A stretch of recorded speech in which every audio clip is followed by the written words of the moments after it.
Bom, agora que a gente já sabe o que é um conjunto limitado inferiormente, superiormente, o que é cota inferior, superior, máximo, mínimo, supremo e ínfimo, a gente já pode falar do que significa dizer que R é um corpo ordenado completo. A gente está estudando essa seção e a gente não viu ainda o porquê que R é dito completo, né? Então agora vem assim o axioma fundamental da análise matemática, que diz o seguinte: todo subconjunto não vazio x contido em reais, então todo subconjunto não vazio dos reais, limitado superiormente, possui supremo. Tá?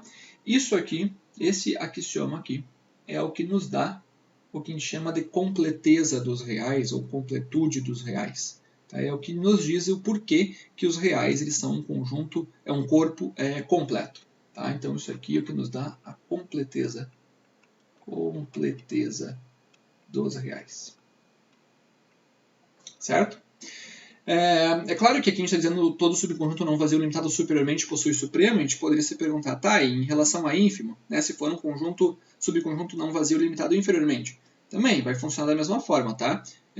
Então a gente pode estender, no caso, esse aqui se chama assim, todo subconjunto não vazio x contínuo em reais limitado inferiormente também possui ínfimo, certo? Bom, aí vocês podem pensar, tá, mas o que isso tem a ver, esse supremo e ínfimo, com essa ideia de completo? O que realmente quer dizer isso, ele ser completo? Vamos fazer assim, eu quero mostrar para vocês uma analogia aqui, fazer uma comparação entre o conjunto dos racionais e o conjunto dos reais. Tá? E aí vocês vão entender o que significa essa ideia de ser completo e o que está associado isso a supremo e ínfimo. Então vamos pensar o seguinte, se a gente pegar os racionais,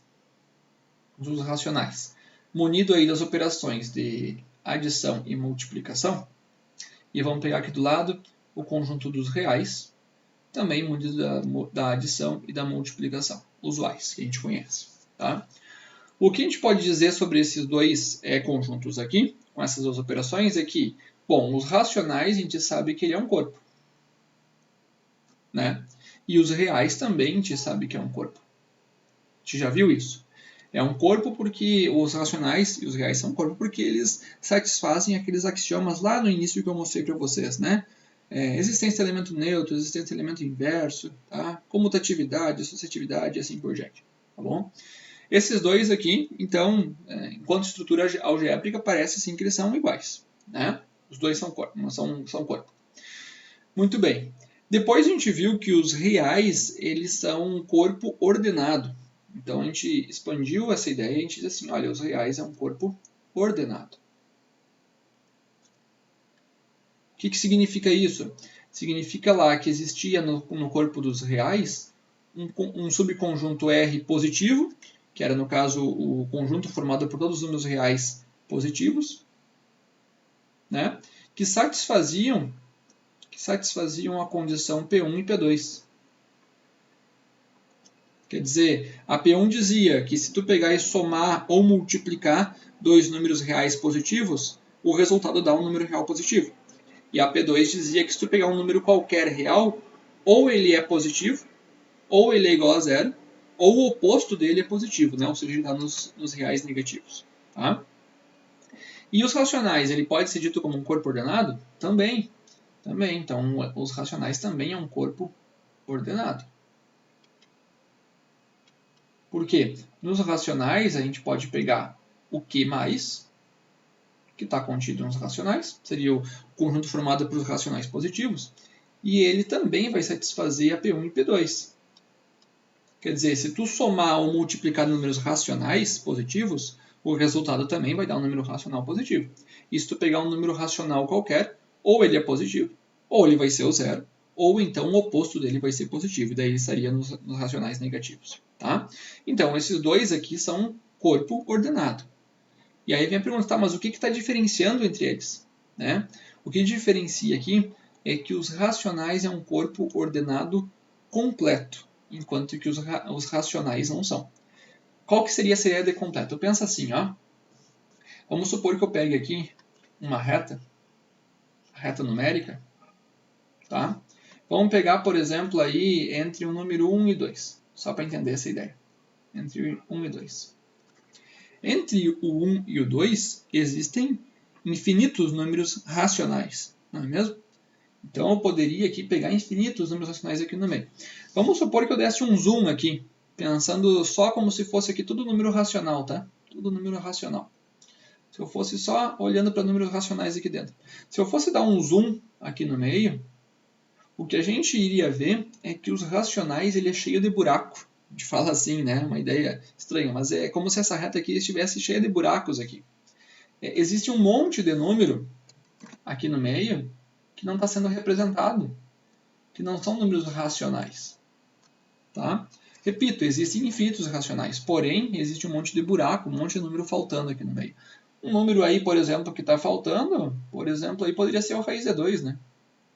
Raiz de 2 é um número que não é racional. Pega outro, raiz de 3. Raiz de 3 aqui no meio também não é racional. Tá?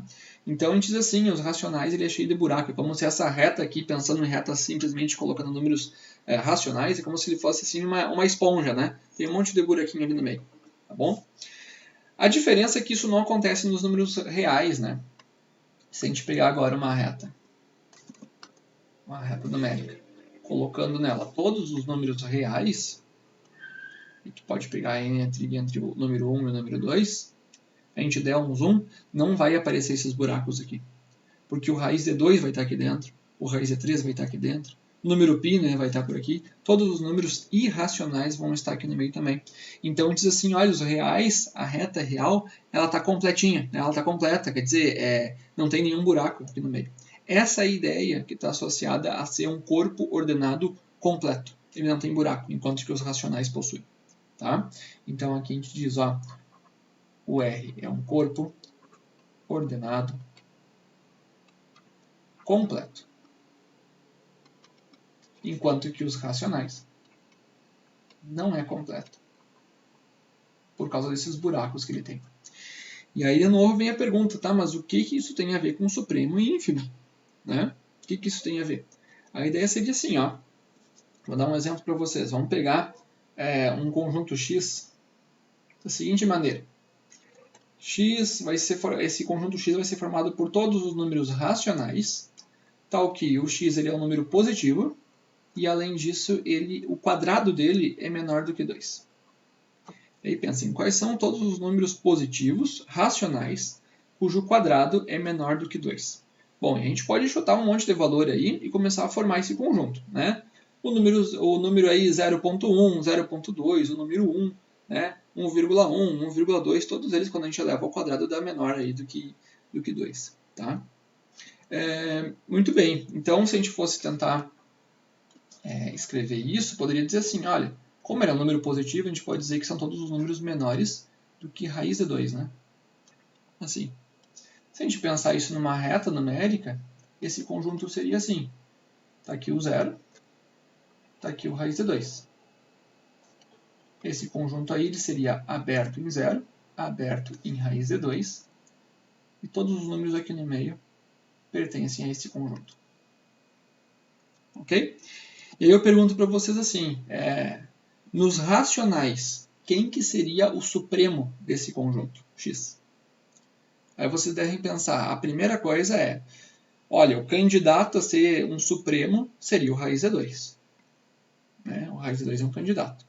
Só que eu estou querendo assim, ó, o conjunto está nos racionais. Me diz um número racional que vai ser supremo desse conjunto. Aí tu vê que o raiz de 2 não pode ser supremo desse conjunto, porque o raiz de 2 ele não pertence aos números racionais. Né? Então o raiz de 2 não pode ser o supremo. Aí tu vai pensar, bom, será que existe algum número aqui, então, próximo, que vai ser o supremo? Bom, se tu pegar o 1,4, por exemplo, ele não é supremo, porque vai ter um outro número aqui que vai ser 1,41, por exemplo. E vai ter um outro número aqui que vai ser 1,41 e mais um é 4. E assim por diante, a gente pode se aproximar tanto quanto a gente queira aqui do raiz de 2, mas a gente sempre encontra um outro número racional próximo do raiz de 2. Né? Então, na verdade, nos racionais, então, em que x não possui supremo. Não possui supremo. Tu tem aqui um conjunto limitado superiormente nos racionais, mas que não possui supremo nos racionais. Tá? Agora, isso não acontece se a gente pegar esse conjunto aí nos reais, né? Se eu pegar x em real, um x maior que zero, de modo que x ao quadrado é menor que 2, aqui de novo, como é maior que zero, eu posso escrever assim. Eu vou ter esse conjunto aqui, que vai sair, no caso aí, do zero até a raiz de 2, né? Vai de 0 até a raiz de 2. Assim, aqui está o x nos reais. E aí eu pergunto para vocês, olha, nos reais, quem que é o supremo desse conjunto? Agora sim, né? O supremo desse conjunto aqui.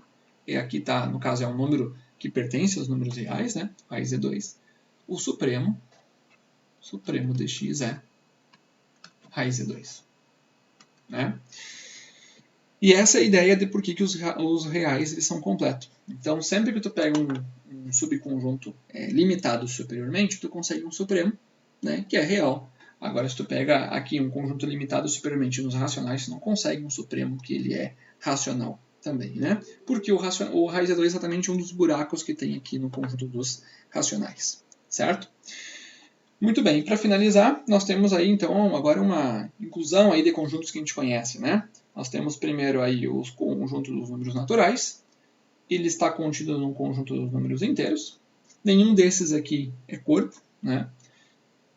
O conjunto dos inteiros está contido nos números racionais, que é um corpo ordenado, e que está contido nos números reais, que é um corpo ordenado completo, tá? Nos reais, sim, a gente tem aí todos os números, né? Tá aqui a reta numérica completa. Tá? Bom, a partir de agora, tudo que a gente fizer em análise vai acabar sempre retornando para esse axioma. Lá em sequências a gente vai trabalhar com limites de sequências, a gente vai falar de novo em supremo e vai funcionar por causa disso aqui. Tá? Então guardem isso. Todo subconjunto não vazio, lembrem dessa hipótese aqui, né? Não vazio, limitado superiormente possui supremo. Isso aí é o que significa dizer, portanto, que o conjunto dos números reais é um corpo ordenado completo.